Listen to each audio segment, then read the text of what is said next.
Hello, we are going to see on this module interesting utility for SDR, which is called the AirSpy. AirSpy you can download on this web page, airspy.com, and there are versions for Windows, Linux and Mac version. It's very easy to manage, it's very helpful for using with other tools or as an standalone receiver.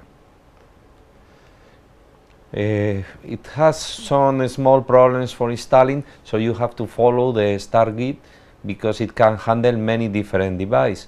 You have to follow the step-by-step guide and install the different support package that requires, like the THADIG driver.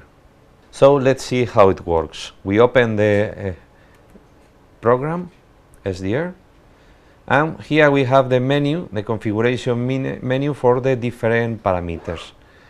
First thing is to select the SDR USB. We open this menu, here are all the devices supported, and we select RTL SDR USB. And then we can configure the RTL SDR with different sampling rates, different sampling modes, and offset tuning, automatic gain control is the same as in Simulink. Here we can change the gain by hand. When we have this configured, we go to the play, and now it's receiving. We can change the frequency like this, as is there were buttons here, any of these frequencies, and we have the spectrum and a spectrogram also at the same time. We go to the FM band where there are always emissions. This is the FM band and we can clearly see the frequency, and we can change the frequency like this, moving, or we can make a zoom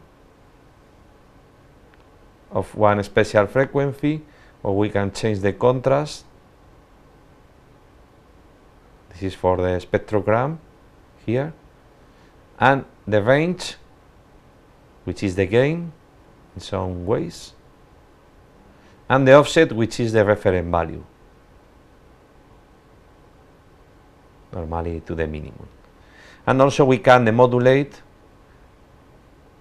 different signals, AM, FM, any of them. We can activate the demodulator and we can hear this signal.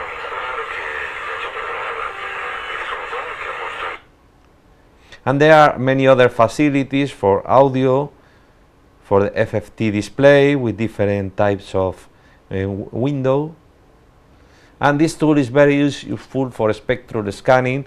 Also for the final project, we use it to measure the frequency of the remote controls. Here I have a remote control and I want to know the transmission frequency. I press the button and start in a step of 10 MHz. I'm following the spectrum until I found the emission. This is one way of doing it. And there is the transmission. You can see how it's transmitting there in 3, and then I can be more accurate with step-by-step selection until I have the exact frequency, which is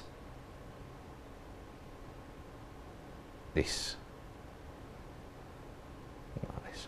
which is nearly 315 MHz. So we can find the type of signal, and also we can demodulate. This is an AM, so we can hear the data transmission of the system. So we recommend you to use this tool as support, and we always have it installed in the computer to do a general processing of the received signal and to search different emissions and different signals.